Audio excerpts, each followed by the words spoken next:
Hey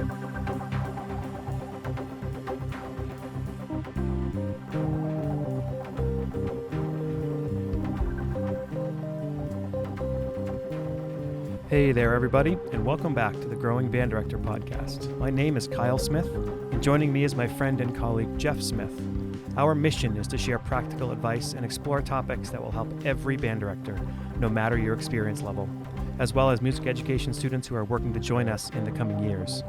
Together, we will discuss many aspects of a well-rounded band program, but most importantly, we will discuss concepts that help us all improve our own programs each and every day. Always remember the famous quote by Ray Kroc, "When you're green, you're growing, and when you're right, you rot." Let's get started.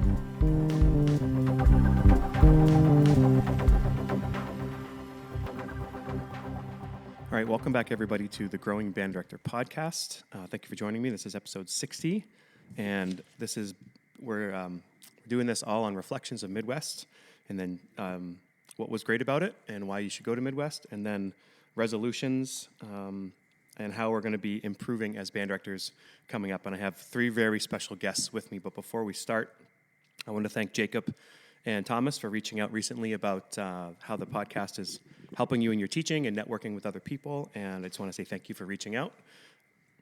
Also, thank you to our newest Patreon members who are just joining us recently on the Patreon platform, and we're really happy to have you. Thank you to Craig and to Jim and to Lauren.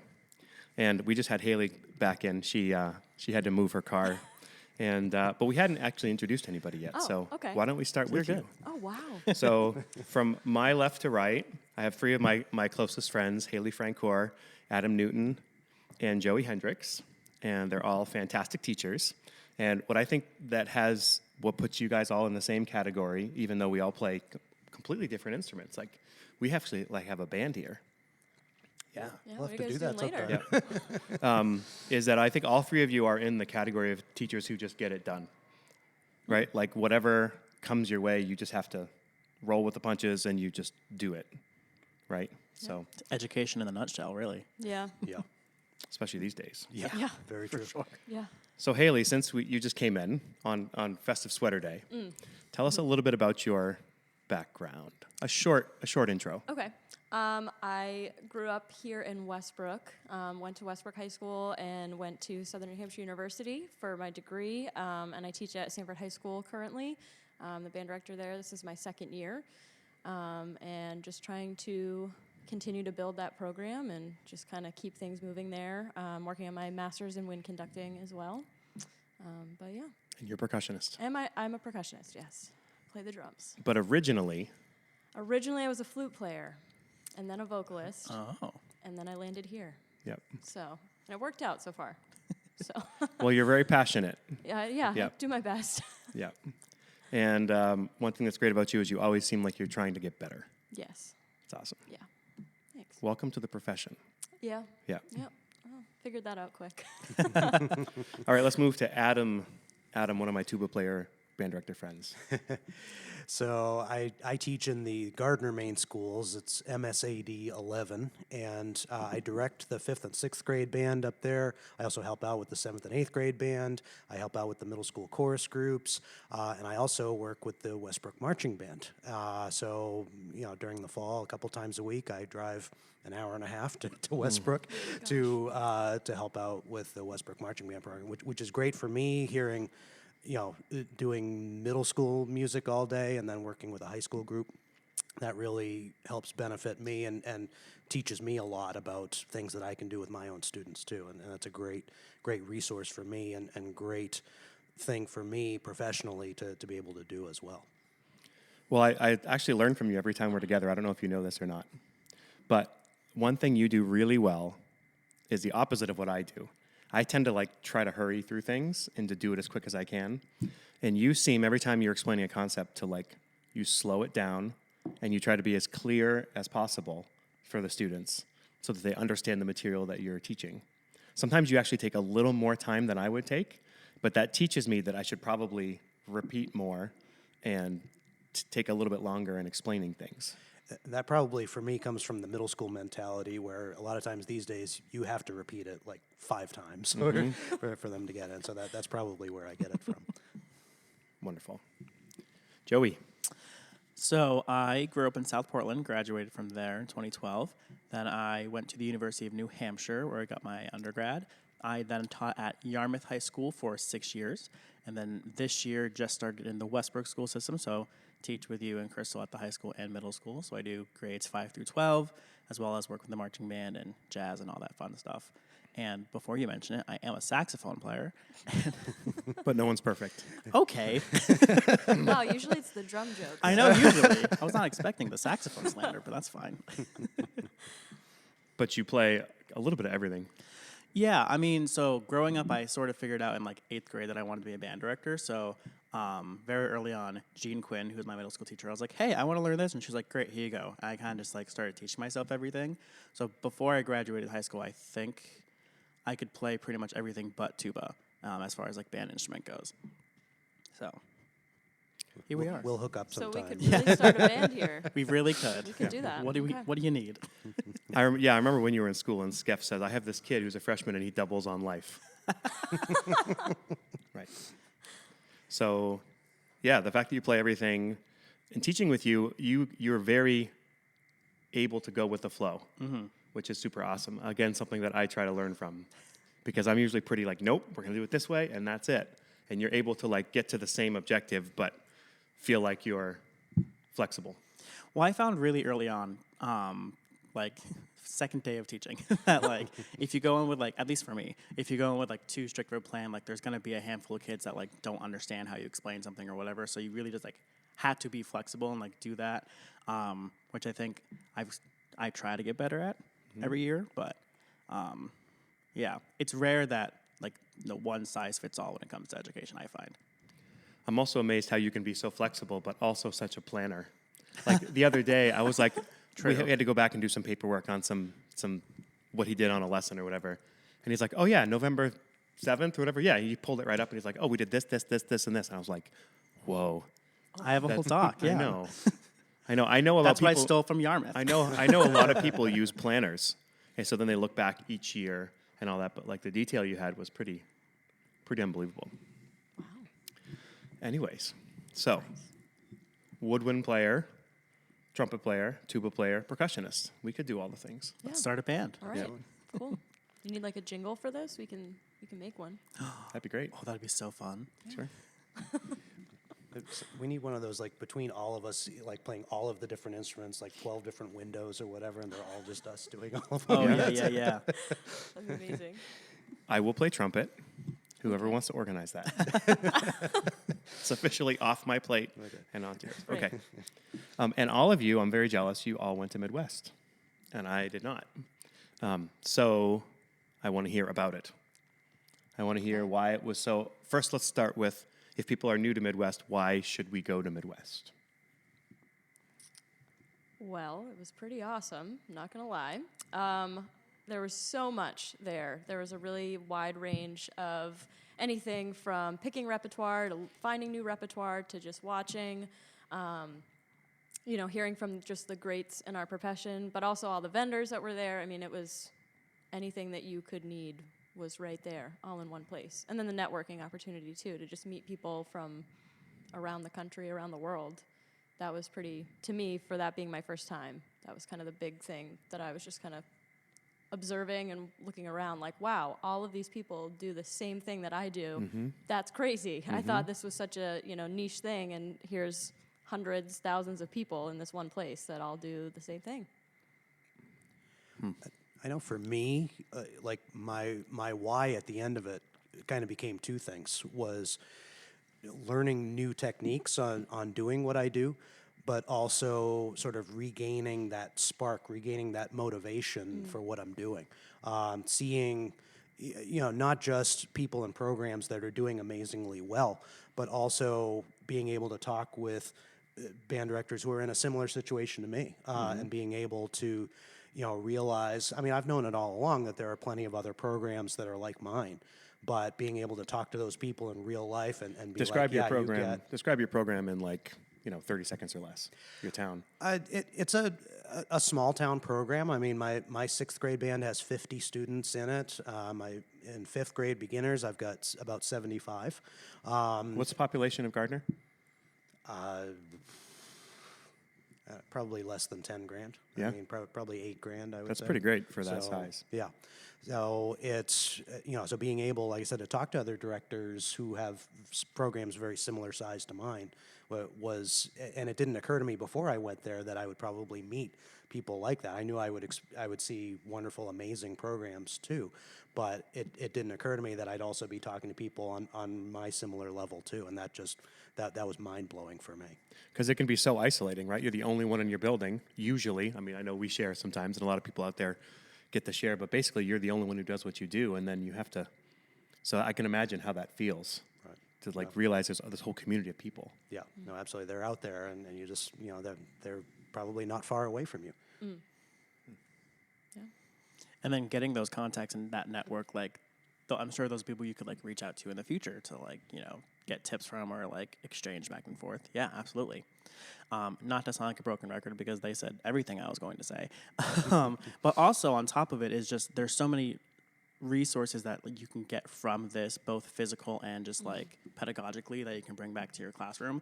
Like I got a couple of books for free. I think I sent you and Crystal a picture and I brought them too. And also like a lot of the sessions in the slideshows that they presented that we still have access to, they're like, hey, here's some good like tonguing exercises. Here's pictures of good and bad embouchures, like stuff that you could use to show your kids like, hey, this is why you're sounding bad. Like here's a picture of it kind of thing. So all of that stuff that, I don't want to say steal, but to steal and use from like the best of the best around the country will just make all of our programs that much more successful. Yeah. And what's funny too is some of these other programs who we consider these big model programs, right? They do a lot of similar stuff as what we all do, right? And I found that some programs, like a lot of our programs, are very alike. Oh, the yeah. big thing that's different is the size, right? If you have a quality program in a small town of 8,000 people versus a town of 250,000 people, right? If you have 3,500 people in your high school versus 600 people in your high school, well, I mean, what I'm truly amazed at is some of those teachers who literally have 75% of the school in their band. That we have 400 people and there's 300 in the band. Like that to me is what's insane. Yeah. But some of these other programs, like you see these amazing groups that you saw at Midwest, right? We probably all have like, 4 kids who could play in that group, right? It's like, but they just have so many more players. And I was talking to somebody a number of years ago. I forget where it was, but they had an amazing program. And they said, Kyle, I have all the same weak players that you have, but I have 10 times more of them, right? So it's very similar. We just have such a smaller amount of people. Yeah. So what are we taking away from Midwest? Like I want to hear about specific clinics. I want to hear about specific techniques, things that blew your mind. Can we start with the active music listening, the Andy Boysen clinic? Did you guys go to that? Yeah, I did, yeah. You did. Did you go to that? No. That made me feel validated. I was going to say the same thing. Yeah. When it first started, because the band would play something, and then on our phones we would choose what we would pick first to fix. Also, it was interactive. It was so interactive. It was incredible. very interactive. It was like Family Feud, but with a band. So I wonder who came up with that because it couldn't have been Andy. It was him. Like Andy that was all his idea. But he's not the technology guy. Well, Casey made the technology, Oh. but he came up with the idea. Oh, okay. Yeah. All right. So it was just cool. Like they'd play something, and in my head, like I always doubt myself, as I'm sure most of us do, when it comes to am I doing the right thing? And so they'd play something, and I'd be the first one. I was like, what's everyone else picking here? And then I picked. No, I'm going to pick what I hear, and that was the top choice. And I was like, oh, cool. And then the next one, like same thing. But, none of them were the wrong answer. It was just what do your ears go to first. But like to see that I fit in the majority there and I was hearing things, I was doing the right thing. It was just cool to see that and to have a whole room of people just kind of sitting there going, what do I hear there? Yeah. And it was great because that group, I wrote down who they were. the Wheaton Warrenville South High School, they're the group that played. They did a song first to show like, hey, this is a really successful program. And then what we were voting for and listening on, they were playing Yosemite Autumn by Mark Camphouse. And it's like, they're like, oh, we've worked on this a little bit, but like it's still a work in progress. So we weren't listening to like a fully polished Right. product. It was Right. a high school group still working on something, which made it more authentic, which was genius. Yeah. And then, after the voting happened, like, Andy would be like, so raise your hand if you pick that top voice, and people would raise their hand. He would, like, cold call people, be like, okay, so what should we do first? And, like, so the audience was also helping, Yeah. like, run this rehearsal, and just, he would go back to, oh, this is this, like, kind of rehearsal technique and everything, which, Yeah. it was just great. It was great. And he did a really good job, too, of, like, making sure the students didn't feel bad about, Yeah. like, fixing. Like, he had a whole moment at the start, was like, we're not picking on you. We're just, rehearsing. He made that very clear, which I thought was really good. Because a lot of those other bands that were lab bands were just, like, they'd do something and then the whole room picks them apart. But he was very clear with, like, we love you. We're just trying to, This is a room full of educators trying to help you be better. Like, Yeah. So, in case this is new to people, this came out through CHOS in the last year. Andrew Boysen Jr., what's it called? Active Techniques in Listening. Something like that, yeah. Something like that. I where- should have written it down. And if people are new to it, you get scores and you get recordings of bands basically sight reading and then kind of 80%, one of which was my group. And I tease Andy, when you're looking for a group where you want to hear mistakes, make sure you ask our group because we'll give you plenty of them, right? And so then you can do this on your own. But when you did it at Midwest, it was just everybody kind of doing it together. Yeah. Back in September, I did a session with Andy. If people haven't checked out that, they should, because Andy and Lindsay, they talked about that a little bit as well. So what else about that? I didn't mean to cut that discussion off. Oh, and that's fine. Yeah. I thought, and we talked about this a little bit before recording, that like, some sessions felt like it was an advertisement for their book or product the entire time, whereas this was the entire thing. Then at the very end, he was like, oh, by the way, like, this is a book. Like, it wasn't advertising the entire time, even though it was. Right. But he didn't, like, that wasn't the whole point of the session. It was, here's how I can help you all become better educators. Let's learn together. sort of If thing. anybody's looking to find somebody to learn from, he is great. yeah. I remember 100%, sitting yeah. in his wind symphony, and just you're amazed because he would just stop when his brain was full. He would basically say 5 things. He'd say, when you get to 5 things, stop if you can remember them all, right? So then he'd stop and Which he does. he'd fix this and he'd fix that and then this and then that and then that. Okay, then everybody together. Now, middle school, high school, I can't really fix more than 2 things without having everybody play again, or else they're jumping off the walls or whatever. But and he was always really good at going for the big things first, right? Because as younger teachers, a lot of times you hear something that's a problem and you want to fix like the dynamic in the 3rd clarinets or the articulation length in the 3rd trombone, rather than like, hey, we're not playing the right rhythm together, Right. Right. or we're in the wrong key signature. Right. Like the The day ability before the concert. the ability as a teacher to hear the big things, the most important things, and then whittle down to the smaller things as it goes, I think is one thing that book is really going to help teach people. Yeah. And it was like, if you picked, if intonation was the top thing that everybody picked, he would go to the next slide and talk about how you could fix it and like what that would also fix if you fix that thing. So it wasn't just like, yay, you picked the thing, let's fix it and move on. He like in depth explained it. Yeah. And just resources that you could use to further, like I think he talked about warm-ups and things like that that you could do. He brought up the directed listening model book a lot, which I thought was really helpful.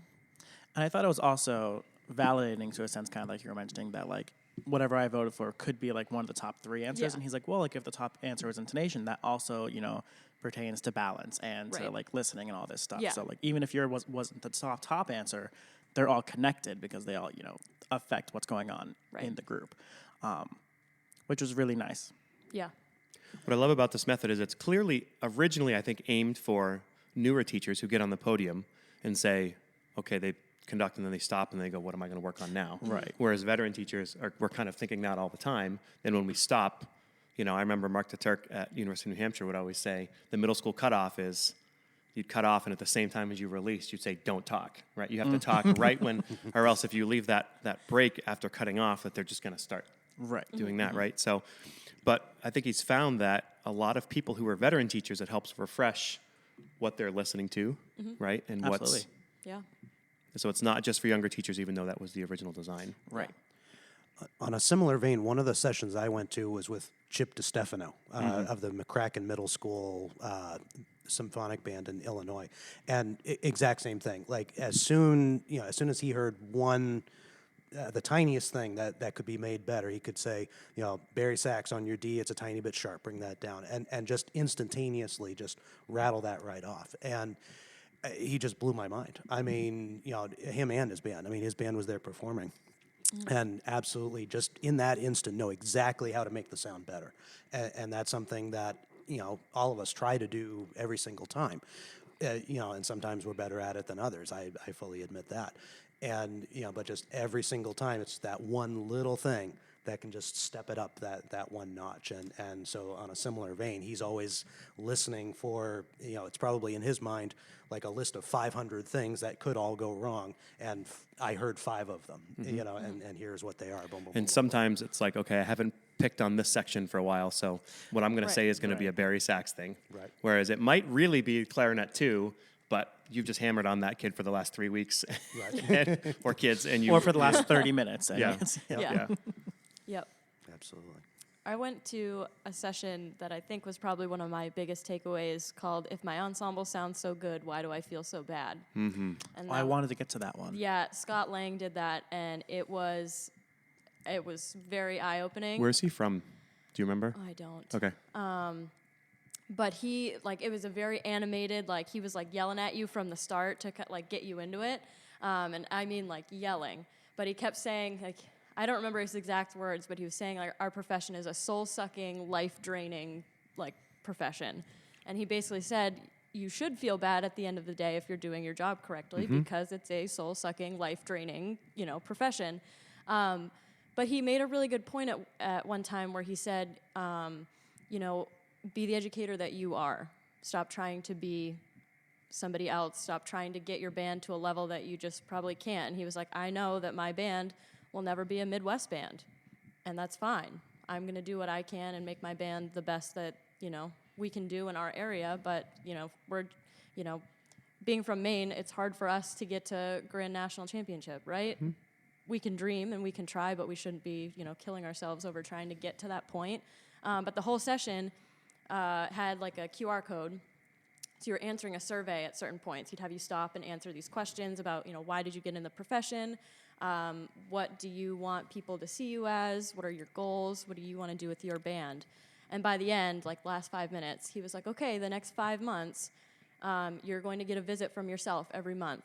He had an AI-generated thing, so I haven't gotten anything yet. But for the next 5 months, once a month, I'm supposed to get an email of myself, essentially, saying, why you're here, why you're doing this, to try to push you to keep going. So it was a very oh yeah, I kind of feel bad doing this. And I thought it was going to be you should stop doing so much. You should maybe not teach that ensemble anymore. You should, put that off. And it was just more about how to handle everything and just kind of how to take your time and just be at peace with what you're doing. More uplifting. Yeah, more uplifting and not stop doing all the things, which was nice because most people just tell you stop doing all those things. Right. He was saying his kids started doing all of the bus forms for him because that was taking time. And one kid was like, I'm going to do all the bus forms for the entire year, and did it in one day when it usually takes him, weeks to do it or a certain spread of time. It out, right. And yeah, so she just did them all at one day and handed them in, and it was all done. So he was talking about dictating tasks like that. But we are bad at asking for help. Yeah. Oh, yeah. And that's what he said. When the kid was like, I want to do this, he was like, no. And she was like, Mr. Lang, I'm doing this. And so she did it, and he was like, oh, well, you see, this is wrong. And she was like, no, it's actually right, because we're always late to that game because you don't remember that that's a game that starts an hour early. And he was like, okay, yeah, keep doing that. So it was just cool to hear that from somebody and not hear oh, you just should not be doing so much. It was cool to, I'm excited to get that email of myself. I want to know what that's going to be like, and Because I'm sure you'll forget, and then you'll get it. Yeah. Oh, I'm going to go, what is this? So, yeah, that was... From Hailey? What? What do you mean? That's so weird. But that was one of the sessions, that really impacted me. So... Thinking back to one of the other ones I went to, and the exact name of the session escapes me, but it's basically what do you do if you hear this? And the handout for that session was like it was practically a small book for every single instrument. Like if you hear a flat sound, if you hear, this sound on every instrument, what are the steps you can guide the student through to make that sound better? And certain instruments like brass instruments, I could do that all day long. Flute, not so much. And so, it was great. I mean, and it's an incredible resource that I'm going to keep like right center on my desk and be like, okay, whenever if I hear it in a band rehearsal and right at that moment, I'm not sure what to do to fix it, I'll look for next time and then be like, okay, do this, do this, do this. And an incredible resource. I'm going to put that along with what Caitlin Ramsey sent out. I'm going to put that onto the folder for this episode for the Patreon members so they can access all of that if they want to. Absolutely. I mean, it's a huge. Yeah. Awesome. I think every band teacher needs to have it front and center in their desk because you're going to hear every single one of those sounds. So Was that the "What Do I Do When I Hear That" session? And That's- and they had like the audio clips of like actual kids playing it. Yeah, Yes. I went to that one too. That was Yep, great. Yeah, absolutely. And all of us were cringing in the audience, going, "Yep, I've heard that." That's my band. Yep, absolutely. Well, and the point they're making is like, we've learned that we had to figure out how to do this because during remote teaching and COVID and everything, like kids wouldn't turn their cameras on, but they'd be hearing these things and being like, maybe check your right hand, because they couldn't see what was going on. So they had to purely go based on what they're hearing, and then created this fantastic resource, just like you were saying from this, which, fantastic. Yeah. I went to another really cool one with Colonel Jason Fettig from the President's Own, and it was conducting Sousa with style. And there was so much about Sousa that I didn't know. I didn't know that he wasn't a march writer first and foremost, and that he was mainly a melody guy that really went more towards operas. So it was cool because he had a band with him, and I can't remember who it was. I think it was a community band.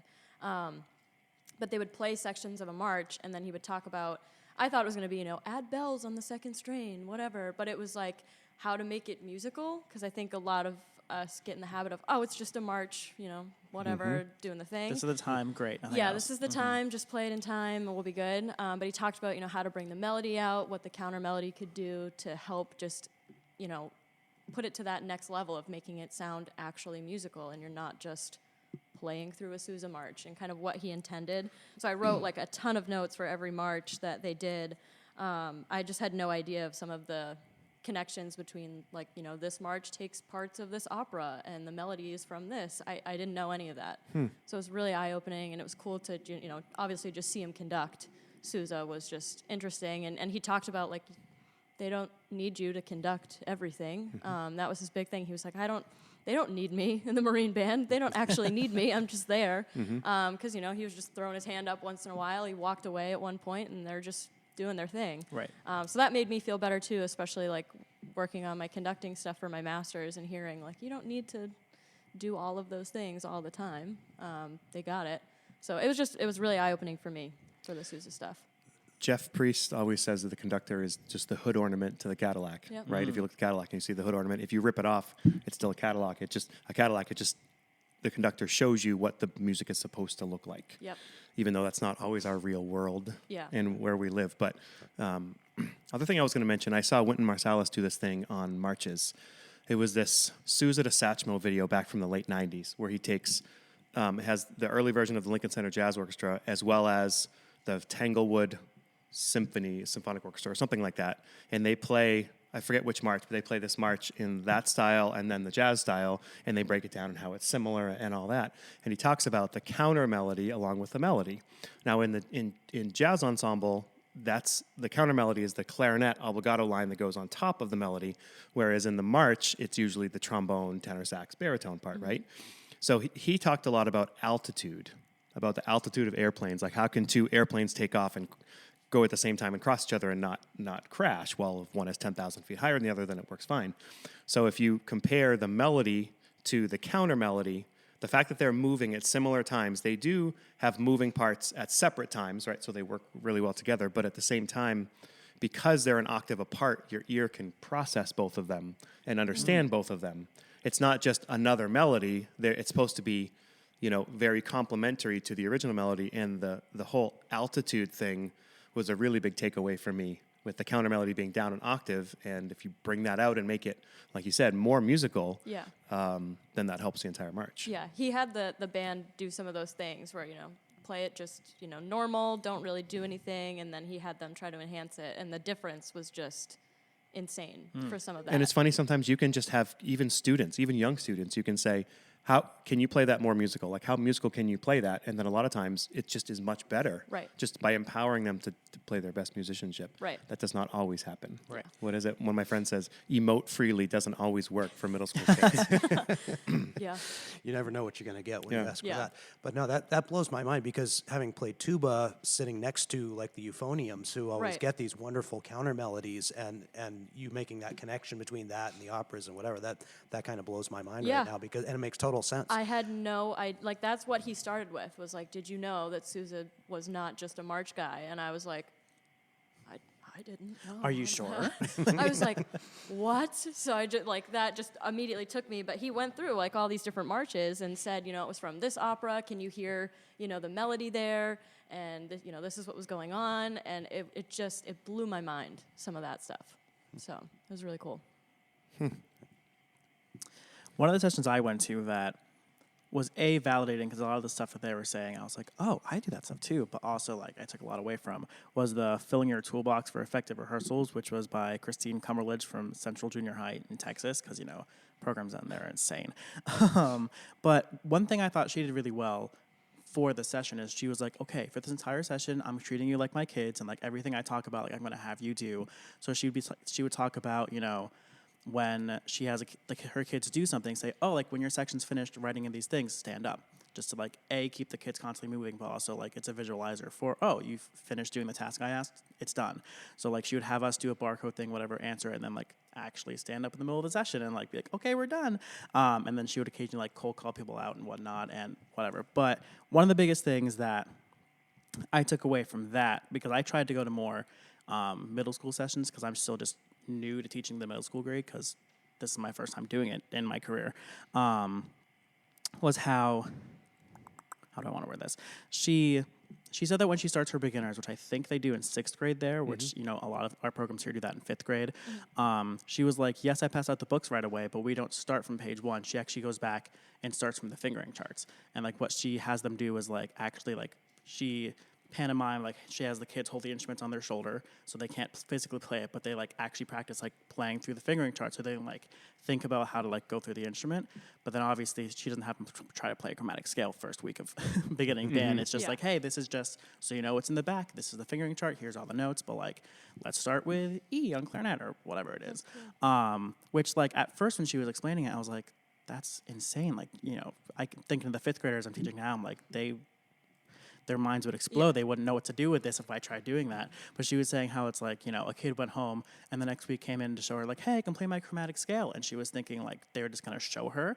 And this clarinet, 6th grade clarinet player put the clarinet together and played low E to high C. And she was like, what? So, and that's not something I necessarily want to try right away, being hey kids, go to the finger chart in the back, but just, I don't know, something different to think about as far as how to approach the beginning band thing of, even if you're not necessarily teaching it right away, if you show them the resource, a lot of the times the kids will just teach themselves, which I have found actually, because one of my saxophone 5th graders, we went to learn C before break, and he was like, actually, I looked in the back in the fingering chart, and an alternate version of playing C is B with the middle side key, and I was like, that's fantastic. These other kids won't be able to comprehend that, but great, that's job. Awesome. Yeah. So thinking about what is a way that we could approach teaching how we normally teach differently, how could that be effective for our programs, or how could it be hurtful kind of thing? I find when I teach the chromatic scale, I frequently use the fingering chart. Just read from the fingering chart rather than there. And then once they're comfortable with the fingering pattern, then they go back and they read it too. Right. So similar to what Joey was just saying, the term that's kind of been floating in my mind after going to all the sessions I went to and everything, kind of old dog, new tricks. Doing the same things that band teachers have done for eons, but there are totally new ways to do them now.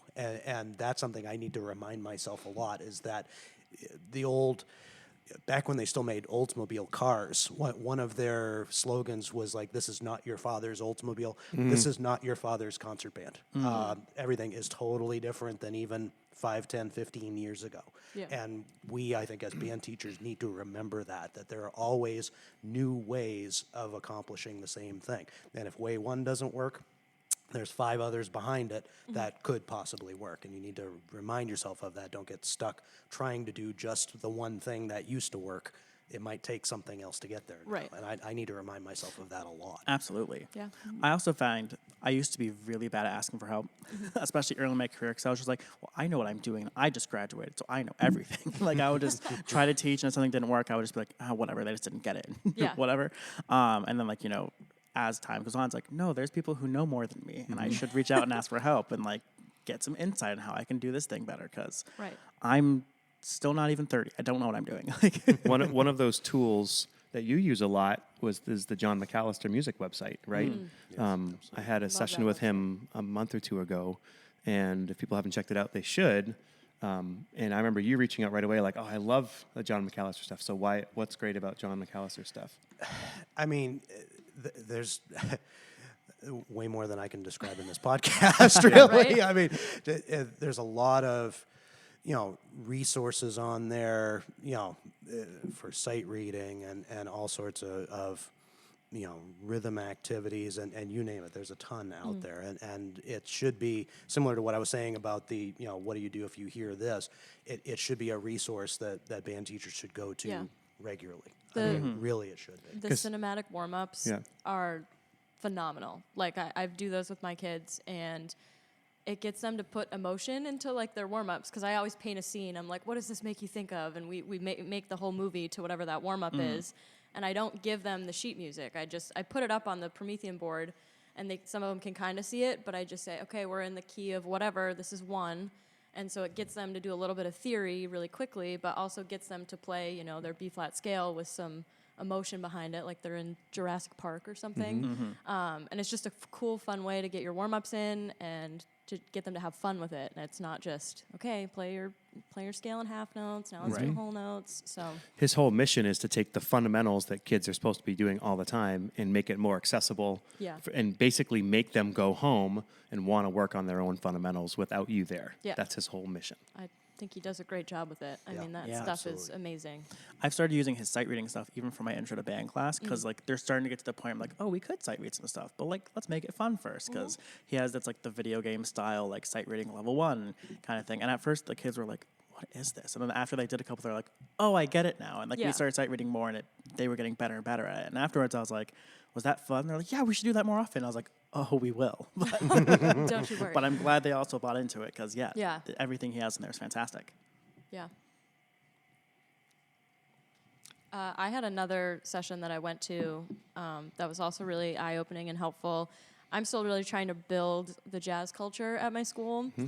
So this session was called From the Top, Building Jazz Culture Through Warm-Ups.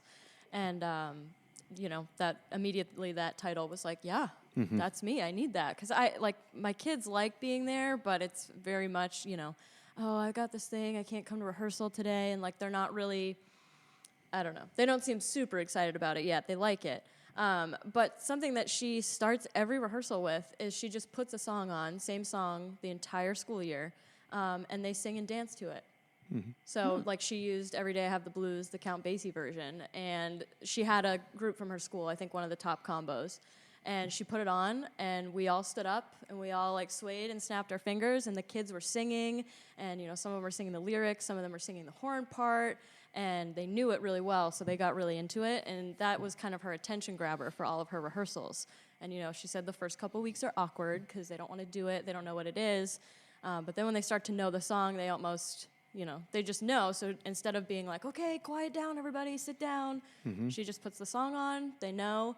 And then her warm-ups, and she said she has 6 jazz ensembles, so little different than the one that I have, but so her top groups can play all of their scales, circle of force, chromatics, all of the different scales, but she starts, all of her ensembles trying to go through the scales. Then she does the 5 minutes a day warm-up, which I have the whole handout for that, which is super helpful.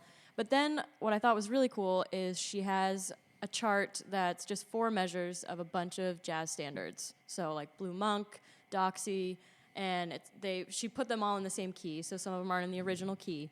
But these kids just play down the chart. So they get 4 measures of these, I think it was 12 different songs.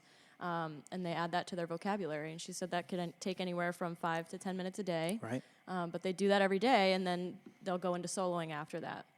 And that's kind of how they build their vocabulary and work. So it was really cool to hear that. And I'm going to try that song thing and see if that's something that I can get my kids to buy into. I mean, I don't have it every day, and it sounded like she did. Right. So I don't know if only twice a week opposed to 5 days a week, but give it a shot. But it was cool. It was just, how to get them excited, talking about going to festivals, bringing them out to build that, community and that culture, and getting them to mentor. She said that some kids in her top ensembles take the class for the other ensembles, so that way those advanced players can play with those students that are learning to improv and learning to play. So it was just really interesting.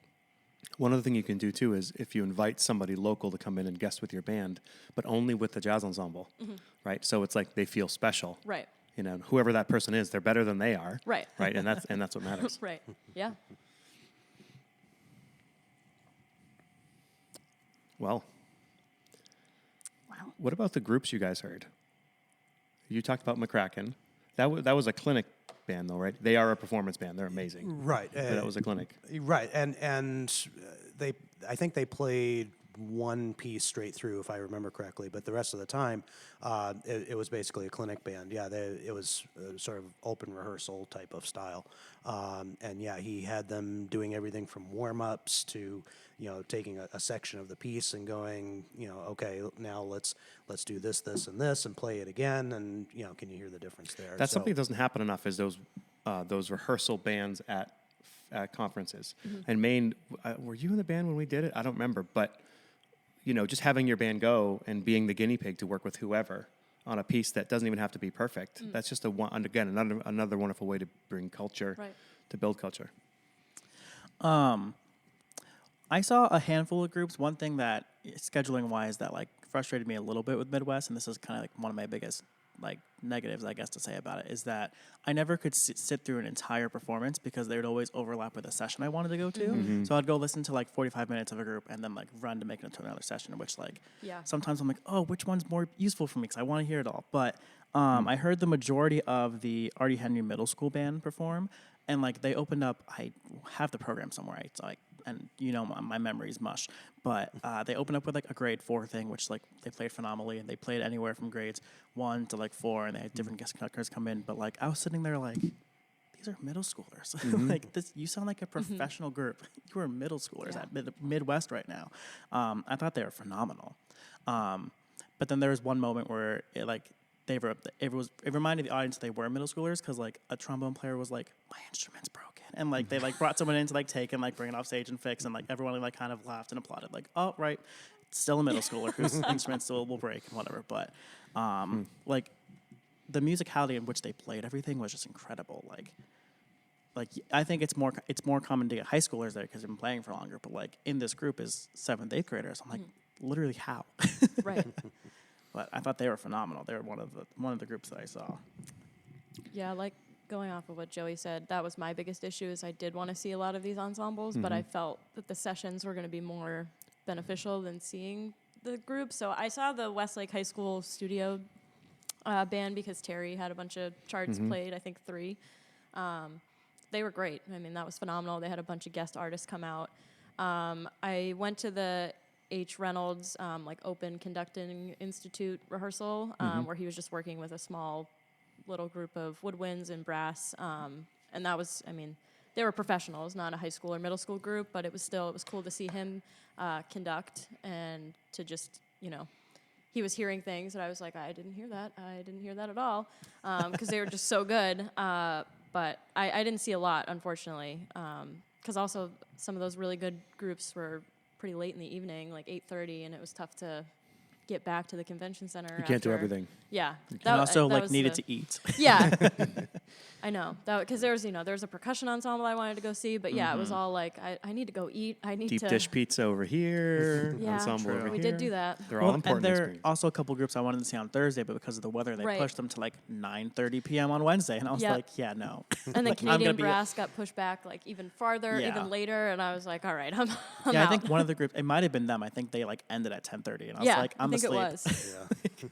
Yeah. Wild. For me, usually it's day 3. You're like, yeah. Oh, over. yeah. It's like drinking from a fire hydrant, right? You Yep. say, okay, I'm done. Like Yeah. this is all amazing, but Yeah. I think I went back and took a nap on the Wednesday. I was like, I'm burnt out. I almost did. I tried to power through, but I ended up like sitting outside the vendor area, and they had a jazz combo out front, and I just watched that combo for like an hour and a half, and was like, where am I? Like I was like, I should go to a session, and I was like, my brain is not working, so I just Yeah. sat and just like people watched and was like, wow, this combo is really good. Yeah. Like at that point, there's only so it's like, our Yeah. brains are sponges, and like at that like end of day 3 point, it's like it's full. And I was like, even if I went to a session, I'm not taking any of this in. So, but on the bright side, all the resources are available to us, and Right. like have access to. They can go back and like look at and watch and everything. So This That's being great. this being my first ever time going to Midwest, I almost felt that way after day 1. Yeah. I mean, True, just yeah. after day 1, I was just sitting there in my hotel room going, "Wow." Yep. I mean, that was just. I kept saying that to myself, like, my goodness, Yeah. where has this been all my life? And I know it's Yeah. been there, but I mean, just being able to go and experience that, and as you said, 2 more days of it after that. Right. but it just- inspires you. It- Like yeah. I Absolutely. left being like, I love my job. Yeah, I was like, I'm gonna go can't back to wait. school. Maybe I'll get back in time to go to school for a little bit on Thursday. I'll go. I did not, by the No. way, because like I was talking to Will Kinney before, like we actually went, and he was like, you don't have to go to everything. Like you need to like breathe. And like after Monday, I was like, what are you talking about? I can go to everything. And then like Tuesday afternoon, I was like, I'm a little tired, but I can do it. And then Wednesday morning, I was like, It hits you. okay, Yeah, I can't do it today. So, yeah. what about people you guys connected with? Were the people that you hadn't seen in a while, or people that you met and made connections with, or? I mean, I personally, and I will give credit to Missy Shable for all of this. I connected with a lot of like Maine teachers who like I've known of and we've known of each other, but I didn't necessarily talk to a lot. Because like the Monday night of going there, like we had like a Maine teacher hang, and like we were able to like talk and get to know one another and whatnot. And so there's just a bunch of people from our local area that I'm like, oh, I'll see you at Allstate kind of thing that Yeah. I'm looking forward to. Yeah, I agree. It was meeting people that I've seen that I've never really actually talked to from Maine, and getting to hang out and spend time with them. Some walking around the vendors was cool too. There was a company that Garlinger Batons. Like I bought a baton from them 3 months ago, and then I saw them, bought another baton. But I got to meet them. have and two they were hands, so you need- yeah, exactly. That's what I thought. I have 3 now. Yeah. Oh yeah. So it was cool to meet her and talk to them and buy another one. I went up to the Drum Corps International booth, and like oddly enough, the guy was like, "Oh, I'm the open class coordinator," and I was like, I marched open class. Then he was like, "Oh, are you so and so?" And I was like, "What is going on?" And then just talking to those vendors and being able to make those connections and see some of what they had. There's a lot of options out there, so it was cool to just put a face to some of them. And but I mean, the connection thing was big. Getting to meet like Randall Standridge. Oh, yeah. you know, That was and- great. But and it was funny because every time I was in the exhibit hall, and I probably went through the exhibits probably 4 or 5 times just to make sure I saw everything. Yeah. And he was like Elvis. I mean, there was Yeah. a line of 50. It was deep of always so people. Oh my long. gosh. Yeah. So Monday, when Heather and I got there, I don't know. We didn't get the memo or whatever. We just got there really early at like 8:30, and we looked and we were like, oh, let's go in the vendors. We got to wait. And we just walked right in, and I'm like, wow, nobody is here. Like there was some people not at their booth, and then Because it didn't open until 9:30. so we're walking. We go talk to Randall. There's like no line, and we're having a conversation. There are other people in there like that are like us, but they're we're just kind of like, this is weird. We walk by the Hall Leonard booth. Johan Demai is there like eating a banana, and we're like, what is going on here? And then we hear the announcement: vendor is now open. We were like, Oh, we went through everything already. So go early is what you're telling So people. go early that's and the just secret. sneak by. I don't know how we did it. We just walked in, and they just looked at us, and I don't know if we look like vendors. I don't know. Look like you own the place. Yeah. And Yeah, I got there at like Walk with I got there at confidence. like 9, and they had like guards at each entrance. Like it's not 9:30 yet, and I was like, okay. And then I think you had texted like Missy and Missy's like, so Haley's with Randall Sanders right now. And we were like, how? Yeah, like we just walked up to he was talking to one other guy, but the other person that was with him was like, oh yeah, help yourself to a couple free scores. You know, if you want him to sign them, just hang around. And we talked to him for a while, and then we walked by, you know, a couple hours later, and the line, you're right, was like down the hall, and we were like, okay, so we got there at a good time. Right. Yeah. Nice guy. Oh, yeah. Funny. He's a funny guy. Yeah. Okay, so we talked about a lot of things that we're going to do as New Year's resolutions kind of informally already, but I want to hear from you guys, like, what is the biggest thing that you want to do differently come next Tuesday or Monday or whenever you go back to school that you want to start incorporating? Adam, we'll start with you.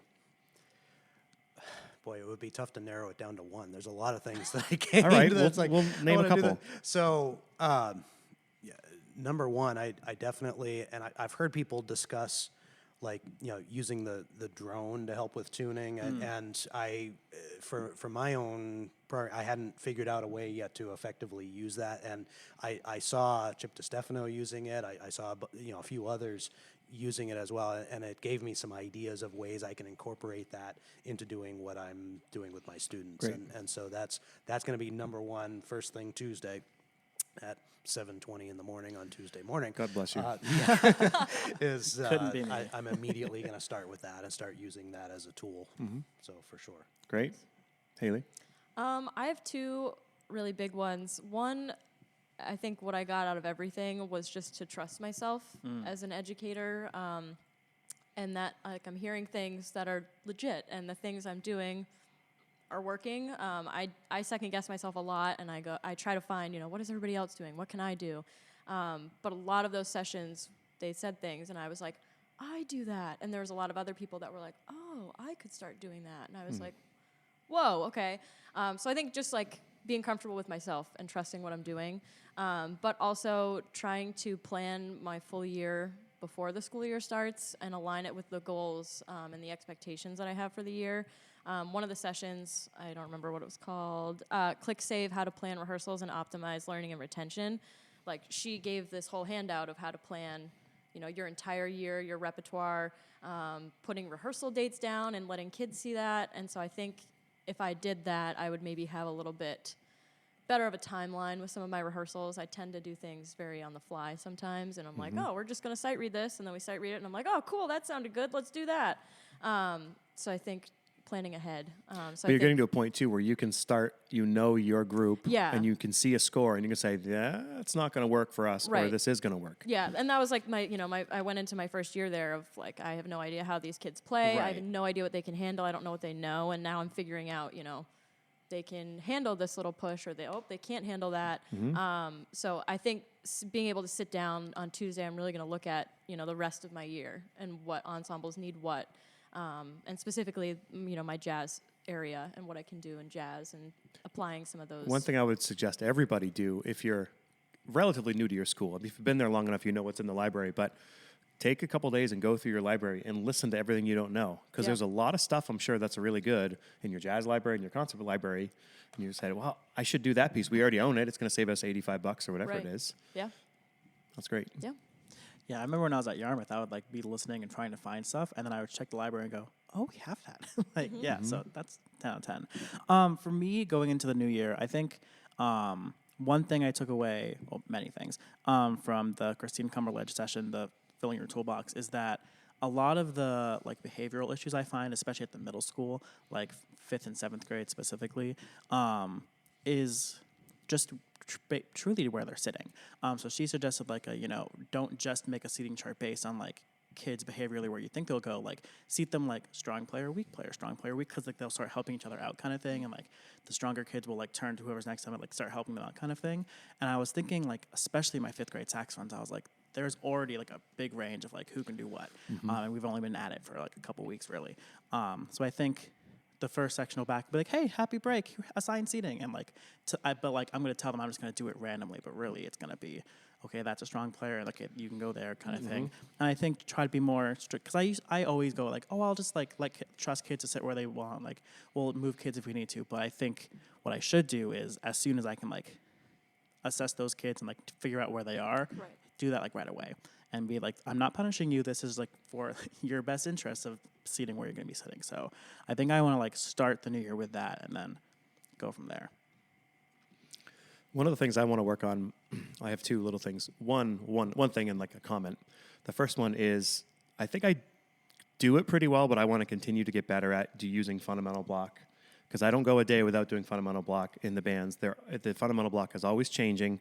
It's not the same because I've witnessed bands where they do the same thing every year for verbatim, and the kids just check out really quick. So I want to keep doubling down on that block, using the drone even more. I do use it, but I want to use it even more.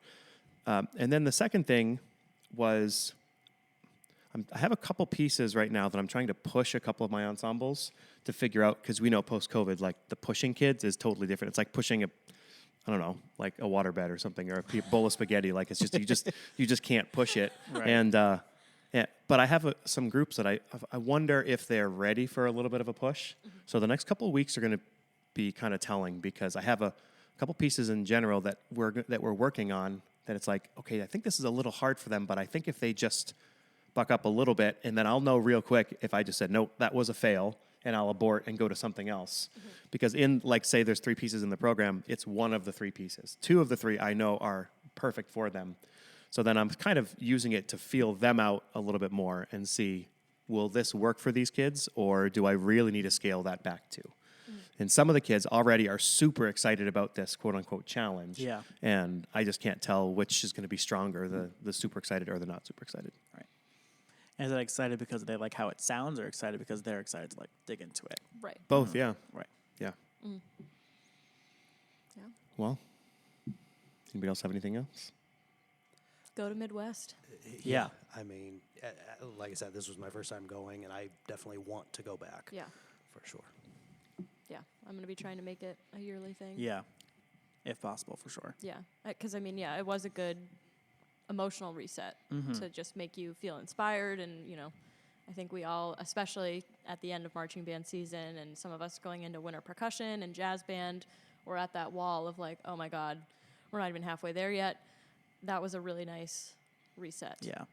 I always find that like the stretch from September to December is the longest because it's not broken up with as many breaks, at least for the main school system. I know every break schedule is different in other states.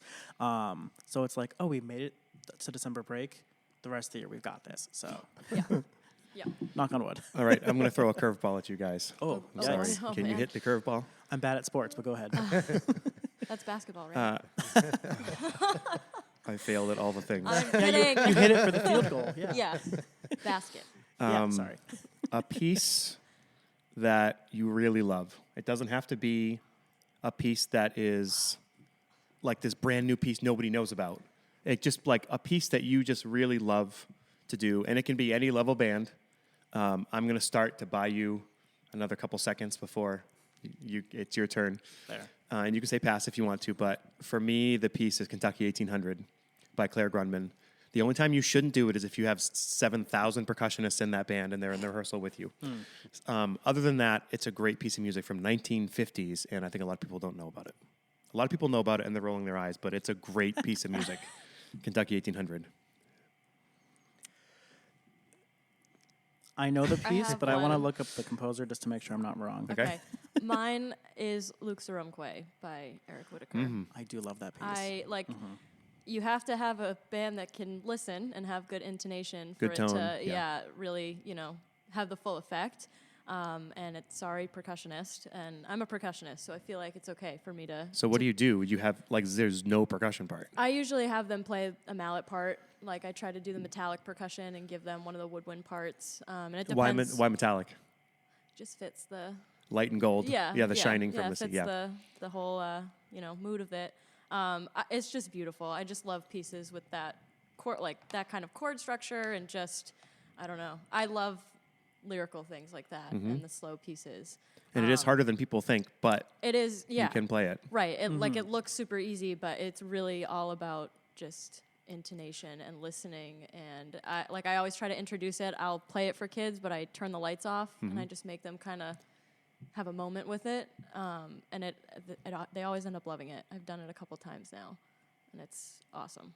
I think first time I heard that piece was 2010, and it was the Maine All-State Band. I forget who was doing it. Peter Martin was doing it.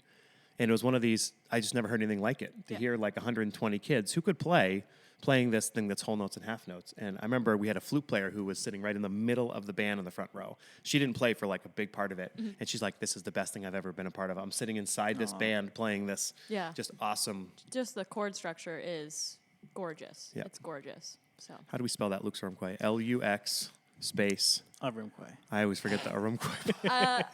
You are. Eric Whitaker, Lux, and it'll come up for you. Yeah. Yeah. So I remember singing Got that it. in high school, but I how do you spell it? Yeah. Is it originally a choral piece, right? Yeah. Yeah. AURUMQUE. Beautiful. Very nice. So for me, one of the best pieces I've ever conducted with my group has ended up being one of my favorites. It's not a super complicated piece, but it's called Air and Dance. It's spelled Ayre, and Dance by, I believe, Bruce Pearson is the composer of it. If you're looking for a piece to, some people might call it a teaching piece. I think every piece is a teaching piece, but it just works on so many different things all at the same time. But what has shocked me is in concerts where I've done that piece, I survey my students at the end of every year to see which pieces they liked, what they didn't like, whatever. And I would highly encourage people to do that if they don't already. You'll be amazed at the results. But every time I program that piece, it is by far their favorite piece of the entire year. Because there's this nice slow section of the air, and then the dance is a totally different contrasting part of the piece, and I love everything about it. Grade level? Probably 1.5, somewhere in there. But with my students, it's just every single time we do it, they absolutely adore it. So it's ended up being one of my. And you can do those pieces with young high school kids too. I did Celtic Air and Dance, Michael Sweeney. It's great. Very similar, right? Yep, absolutely. So, Mr. Hendricks. So I remember finding this piece my very first year teaching because I remember right away wanting to challenge myself and find stuff that I'd never played or heard to just grow my own knowledge. And it's in Canto by Robert W. Smith. It has so much, and like I remember first hearing it being like, this piece is awesome, but you never know how teenagers are going to react to stuff, and they also like listened to me and went, oh, this piece is awesome, but This like is not Encanto. This no, is before Encanto. This is before Encanto. This is not the Disney one. No. As much as I love that one, no, it's not this. Yeah. But like it starts with like this kind of like brass choir thing, and it's like very melodic, and then it goes into this nice da da da da da da, all in 3/4, which is a time signature. Like it's Right. not every kid likes or It's vibes almost with like it. 6/8/3/4, but it's not 6/8/3/4. Absolutely, because then they have the underlying the da da da like at the same time, so it like helps with syncopation, and then it has like a nice like middle like slower section, and just I don't know. There's so much there, and like to each kid's individual part, it's not the most challenging thing in the entire world, but like making all the different pieces fit. Is just great. I did it with a group of 12 during COVID when like numbers were way down, and like they were all about it, and they were like, is this a really hard piece? And I'm like, no, but there's stuff that makes it hard to like put together, especially like in a smaller ensemble. And I have found so much success with it, and I've done it a couple times, and it's 10 out of 10. Awesome. nice. Well, thanks, guys. Thank you. Yeah, thank you. Thanks for making the trip down from the North Country and the South Country. And I Near- live 20 minutes away. yeah. Must be nice. yeah. Okay, that's a wrap. Cool. We sincerely appreciate you taking your valuable time and listening to the Growing Band Director podcast. Your students are very lucky to have a band director like you. If you have any suggestions for episode topics or think you have an area of expertise to share on a show with us, please reach out. If you enjoyed this episode, don't forget to subscribe. And if you want to help spread the word, please give us a 5-star review and tell your band director friends to subscribe as well. We're available on Apple Podcasts, Spotify, our YouTube channel, and wherever you listen to podcasts. Thanks for listening to The Growing Band Director. See you next week.